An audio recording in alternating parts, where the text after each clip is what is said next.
احادیث میں باہر کے انسان سے زیادہ اندر کے انسان کی اصلاح کی کوشش پر زور دیا گیا ہے۔ ڈاکٹر باہر کے آدمی کو ٹھیک کرتا ہے، اس نے میڈیکل سائنس میں یہی کچھ پڑھا ہے،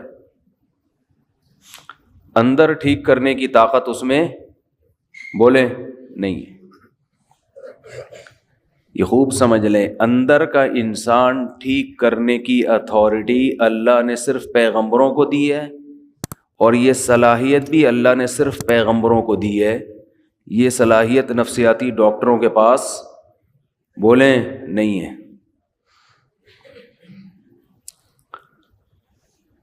آج لوگ اپنا اندر ٹھیک کرنے کے لیے بھی ڈاکٹر سے رابطہ کرتے ہیں، سائیکولوجسٹ سے، سائیکیٹرک سے۔ یہ بہت بڑی مسٹیک ہے آپ کی۔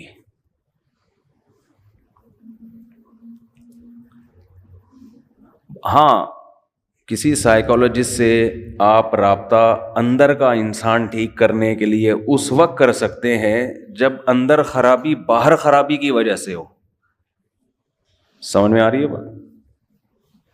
بعض بیماریاں ایسی ہوتی ہیں جو دماغی ہوتی ہیں، کچھ کیمیکل آگے پیچھے ہو جاتے ہیں، اس کی وجہ سے آدمی کی اندر کی سیٹنگ بھی خراب، تو وہ اندر کی سیٹنگ باہر کی وجہ سے خراب ہوئی ہے، اس کے لیے ڈاکٹر آپ کو میڈیسن دے کے یا کچھ دائیں بائیں کر کے وہ کیمیکل آپ کے سیٹ کر دے گا۔ ایک آسان سی مثال سے سمجھاتا ہوں۔ آپ کو اگر نیند نہیں آتی تو یہ باہر کی سیٹنگ کی خرابی ہے نا، دماغ، یہ باہر کی خرابی ہے نا، باہر کا آدمی خراب ہے، مشین خراب ہے، آپ کو نیند، دماغ کی کچھ بھی ہو گیا ہے،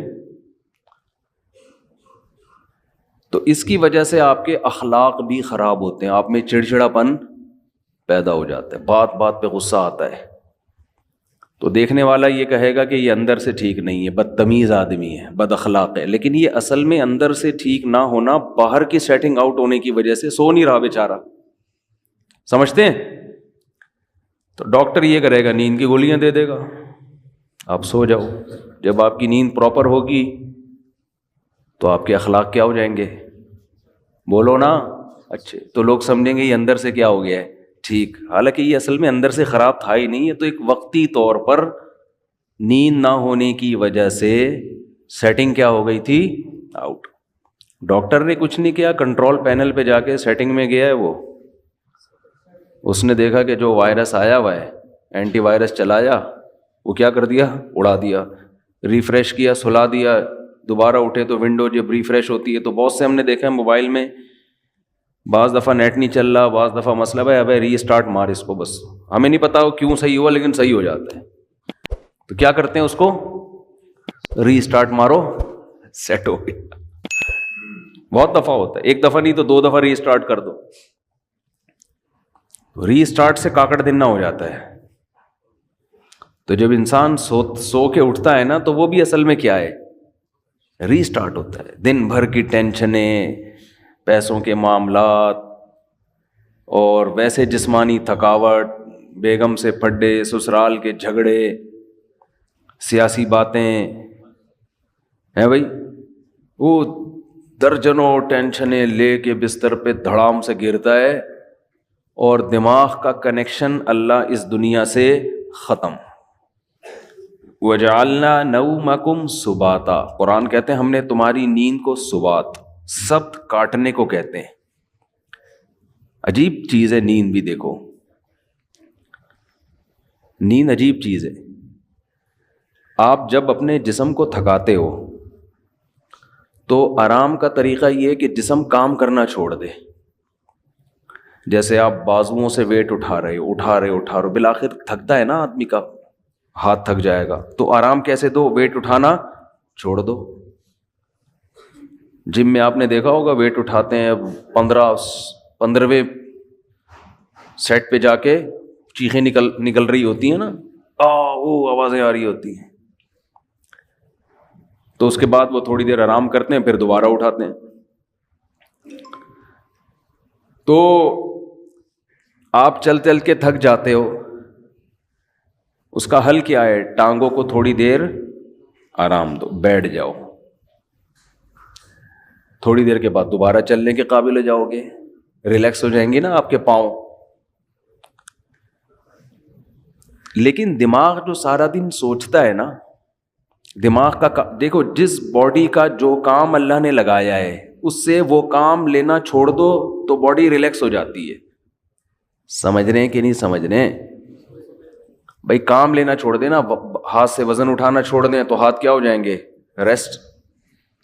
چلنا چھوڑ دیں تو ٹانگوں کو کیا ملے گا؟ ٹانگوں کا کام ہے چلانا۔ اچھا آج کل ٹانگوں کا کام چلنا رہا نہیں ہے، آج کل ٹانگوں کا کام سوائے پینٹ پہننے کے، پینٹ باندھنے کے، کیونکہ اگر ٹانگ نہ ہوتی تو شلوار کہاں پہنتے، ہم پینٹ کہاں پہنتے۔ چلنا پھرنا لوگوں نے کیا کیا ہے؟ چھوڑ دیا ہے۔ ہر کام بائک پہ ہو رہا ہے، ہر کام بس میں ہو رہا ہے، ہر جہاز میں جا رہے ہیں، بسوں میں جا رہے ہیں، تو چلنا پھرنا گیا ختم۔ تو اب ٹانگیں تو برباد ہوں گی نا، گھٹنوں کی بیماریاں، اور یہ جو کچھ مسجدوں میں دیکھو کتنی کرسیاں آتی چلی جا رہی ہیں۔ تو ٹانگ کو اللہ نے پیدا کس کے لیے کیا ہے؟ چلنے کے لیے۔ تو یہ چلے گی تو فٹ رہے گی۔ تو اب چل چل کے تھک گئے تو ٹانگ کا کام تھا چلانا، پاؤں کا کام تھا چلانا، پاؤں سے وہ کام لینا چھوڑ دیں وقتی طور پہ، جب تھک جائیں تو وہ دوبارہ کیا ہو جائیں گے؟ فریش ہو جائیں گے۔ اب دماغ کا کام کیا ہے؟ بولو نا۔ دیکھو آنکھوں کا کام ہے دیکھنا، ہم کوئی مطالعہ کر رہے ہو، اسٹڈی کر رہے ہو، جو ونس اپون اے ٹائم لوگ کیا کرتے تھے اب تو ختم ہو گیا۔ تو میں یہ کر رہا ہوں کہ آپ اگر چلتے چلتے تھکتے ہیں تو ٹانگوں سے کام لینا چھوڑتے ہیں، تو دماغ کا کام کیا ہے؟ آنکھوں سے جب اسٹڈی کرتے ہیں، مطالعہ کرتے ہیں، آنکھیں تھک جاتی ہیں نا، تھوڑی دیر کے لیے آدمی آنکھوں کو ایسے کر کے رکھ دیتا ہے، کتاب تھک جاتا ہے، تو پھر فریش ہو کے مطالعہ کرنا شروع کر دیتا ہے۔ دماغ کا کام ہے سوچنا، تو دماغ کو ریسٹ کیسے ملے گا؟ جب وہ سوچنا بند کر دے۔ یہ اپنے اختیار میں ہے؟ بولو نا کیا ہو گیا؟ دیکھو ہاتھ سے ویٹ اٹھا رہے تھے اپنے اختیار میں، ویٹ نہ اٹھاؤ۔ پاؤں سے چل رہے تھے اپنے اختیار میں۔ دماغ کا کام کیا ہے؟ آرڈر کرے گا ٹانگوں کو رک جا، ٹانگیں رک جائیں گی۔ دماغ آنکھوں کو آرڈر کرے گا بند کر لو اپنے آپ کو، آنکھیں بند ہو جائیں گی۔ دماغ آرڈر کرے گا ہاتھوں کو کہ وزن اٹھانا چھوڑ دو۔ یہ پوری باڈی کو کون مینیجر کون ہے اس باڈی کا؟ آپ کا برین ہے، یہ سارے کام کر رہا ہے۔ اس کو آرڈر کون دے گا؟ اس کا تو کوئی باپ ہے ہی نہیں نا جو اس کو آرڈر دے۔ ارے جب دماغ ٹانگوں کو آرڈر دیتا ہے تو ٹانگیں کام کرنا چھوڑ دیتی ہیں۔ دماغ آپ کی زبان کو آرڈر دیتا ہے، بھائی بس کر، 1 گھنٹے کا بیان ہو گیا، ایک جمعہ ہمیشہ لیٹ ہو رہا ہے تو تھوڑا جلدی کر لے، بیان جلدی ختم کر لے۔ یہی ہوتا ہے نا، تو دماغ آرڈر دے گا تو زبان اگر بات سمجھ میں آئے گی اس کے دماغ کی تو رک جائے گی، نہیں سمجھ میں آئے گی تو چلتی رہے گی۔ لیکن آرڈر کون دیتا ہے؟ دماغ۔ دماغ کو جب سکون چاہیے تو اس کا طریقہ یہ ہے کہ دماغ سوچنا چھوڑ دے۔ تو دماغ کو سوچنا چھوڑنے کا آرڈر کون دے گا؟ دماغ دے گا کیا؟ آدمی اپنے سے بڑے کی بات مانتا ہے جو اس پہ آرڈر چلاتا ہے۔ دوسری بات، دماغ جب آرڈر دے گا تو یعنی دماغ اپنا ماتحت تھوڑی ہوگا، تو دماغ کو کوئی بھی آرڈر نہیں دے سکتا، دماغ کسی کی سنتا نہیں ہے۔ دماغ کو آرڈر وہ دے گا جو دماغ سے اوپر ہے، وہ اللہ ہے، اللہ کے سوا کوئی نہیں ہے۔ اس لیے اللہ کہتے ہیں وَجَعَلْنَا نَوْمَكُمْ سُبَاتًا، ہم نے بنایا ہے تمہاری نیند کو دماغ اور اس دنیا کا رشتہ ڈسکنیکٹ کرنے والا۔ نیند کو اللہ نے ایسا بنا دیا کہ آپ کے دماغ کا اس دنیا سے کنیکشن کیا ہوتا ہے؟ ڈسکنیکٹ، سوئچ آف ہو جاتا ہے، تاریں کاٹ دی جاتی ہیں۔ جو دماغ کی تاریں ہیں نا جو پھیلی ہوئی ہیں، جو دیکھ رہا ہے دھوپ ہو رہی ہے، بارش ہو رہی ہے، نہیں ہو رہی ہے، گرمی ہو رہی ہے، سردی ہو رہی ہے، چمونی آپا کیا کر رہی ہیں، اور بیگم کچن میں کیا کر رہی ہے، اور میری بچی کا فون کیوں نہیں آیا، میرا بچہ ابھی تک کمبخت 3 بج گئے, گٹر کے ڈھکن پہ کیوں بیٹھا ہوا ہے صبح 1 بجے تک. یہ سارے مسائل کھوپڑی میں گھومتے ہیں کہ نہیں گھومتے؟ حتیٰ کہ آدمی جب سونے کے لیے لیٹتا ہے تو اور زیادہ گھومنا شروع کر دیتا, جب لائٹ آف ہوتی ہے تو اور دماغ فریش ہو کے سوچنا شروع کر دیتا ہے.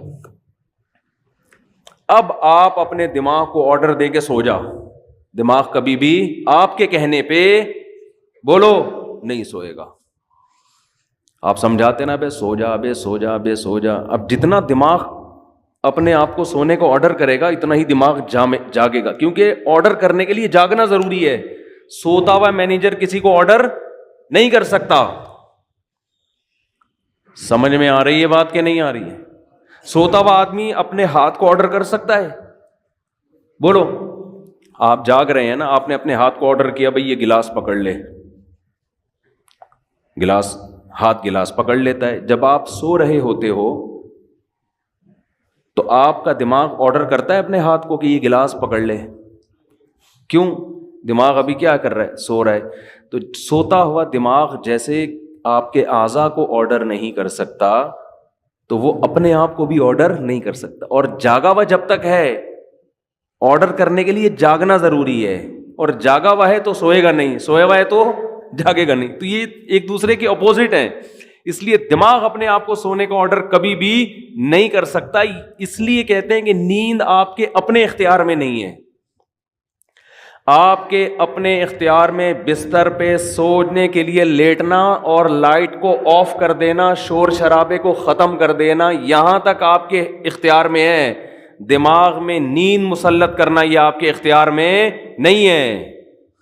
یہ اللہ کی رحمت ہے کہ جب آپ بستر پہ آنکھ بند کر کے لیٹتے ہو, اللہ کہتے ہیں اللہ یتوفی الانفس حین موتها والتی لم تمت فی منامها, ہم تمہارے اندر سے روح کھینچ لیتے ہیں جب تمہاری نیند کا وقت ہوتا ہے. وَيُرْسِلُ الْأُخْرَى, اور پھر اللہ تمہاری اس روح کو صبح کے وقت تمہاری باڈی میں لوٹا دیتے ہیں. دماغ کا سونا یہ روح نکلنے سے, کیوں زندگی نکل گئی نا, جو چل رہے پھر رہے تھے, ہنس رہے تھے, مسکرا رہے تھے, اس کو روح سے تعبیر کیا ہے, حیات سے تعبیر کیا ہے. یہ والی حیات وقتی طور پر ختم ہو جاتی ہے. تو یہ اللہ کی بہت بڑی نعمت ہے کہ اللہ آپ کا سبات کا مطلب اللہ آپ کا دماغ کا کنیکشن اس دنیا سے ڈسکنیکٹ, جب ڈسکنیکٹ ہوا تو سوچنا چھوڑ دیا دماغ نے. سوچنا چھوڑتا ہے تو وہ 4, 5, 6, 8 اور کراچی میں تقریباً 13 گھنٹے سونے کے بعد وہ دماغ کیا ہو جاتا ہے, صرف فریش ہی نہیں ہوتا بلکہ بیکار ہو جاتا ہے. وہ وجہ اس کی ہے کہ جب کسی باڈی کو بہت زیادہ آرام دے دیا جائے نا تو وہ اعضاء ناکارہ ہونا شروع ہو جاتے ہیں. آپ واکنگ کرتے ہو, چلتے چلتے چلتے چلتے تھک گئے, پھر بیٹھو, آپ پھر اتنا بیٹھو جتنے میں ٹانگیں ریلیکس ہو جائیں. جب ریلیکس ہو گئی, سکون مل گیا, پھر چلو یا کوئی اور کام کرو. لیکن آپ ایسے بیٹھے بیٹھے درد کی آپ کی کمر تھک گئی تو آپ لیٹ گئے. اب آپ ایسے لیٹے کہ پولیس بھی آ کے نہیں آپ کو اٹھا سکتی, تو تھوڑے دنوں میں آپ بیٹھنے کے قابل رہیں گے ہی نہیں, تھوڑے دنوں میں آپ چلنے کے قابل رہیں گے ہی نہیں. تو ایسے یاد رکھیں دماغ کو بھی آرام چاہیے ایک حد تک. اتنا سونا کہ دماغ کو جتنا آرام چاہیے تھا فریش ہو گیا, پھر سوئے جا رہا ہے, پھر سویا رہا ہے, تو اس کا مطلب دماغ میں سوچنے سمجھنے کی صلاحیت ختم ہونے والی ہے تھوڑے دنوں میں. بھینس میں سوچنے کی صلاحیت ہوتی ہے, ایک ہی جگہ کھڑے کھڑے زندگی گزار دیتی ہے وہ. کیا خیال ہے؟ اگر اس میں سوچنے کی صلاحیت ہوتی نا, وہ لاتیں مار مار کے بھگاتی ہے آپ کو, کم از کم ٹیکا نہ لگانے دیتی ہے. وہ کہتی ہے بھائی میرا دودھ نکال لیا, کھلا لیا, پلا لیا, بس صحیح ہے, 5 کلو 10 کلو بہت ہے تمہارے لیے. کتنا دودھ دیتی ہے مجھے تو پتہ نہیں, 10 کلو 15 کلو جو بھی ہے, اب کافی ہے. اب یہ کہ ٹھوک ٹھوک کے مجھے ایک نچوڑ میری ہڈیوں کا جوس کیوں نکال رہا ہے تو. بھینس کو کوئی ہوش نہیں ہوتا, استعمال ہی نہیں ہو رہا اس کا دماغ. سوچے گی تو دماغ سوچنے سے اس کی طاقت بڑھتی ہے, خوب سمجھ لیں. یہ جو بادام کھا کھا کے دماغ کی طاقت کو بڑھی ہے, ابھی موضوع نہیں ہے, جلد کہاں نکل رہا ہوں میں, اصل موضوع کی طرف جلدی سے آتا ہوں. ایک جلدی سے ایک صحت کی بات ہے نا, پارسل ہو جانی چاہیے. یہ خوب سمجھ لیں کہ آج کل جو صحت بنانے کے ٹوٹکے آپ لوگ یوٹیوب پہ دیکھ رہے ہو نا, یہ کھانے سے یہ چیز تیز ہوتی ہے, یہ کھانے سے یہ ہوتا ہے, کچھ بھی نہیں ہوتا اس سے. مرو گے کھا کھا کے مر جاؤ گے, بم جیسے دھماکہ ہوتا ہے نا، ایسے ایک دن مر کے ہلاک ہو جاؤ گے.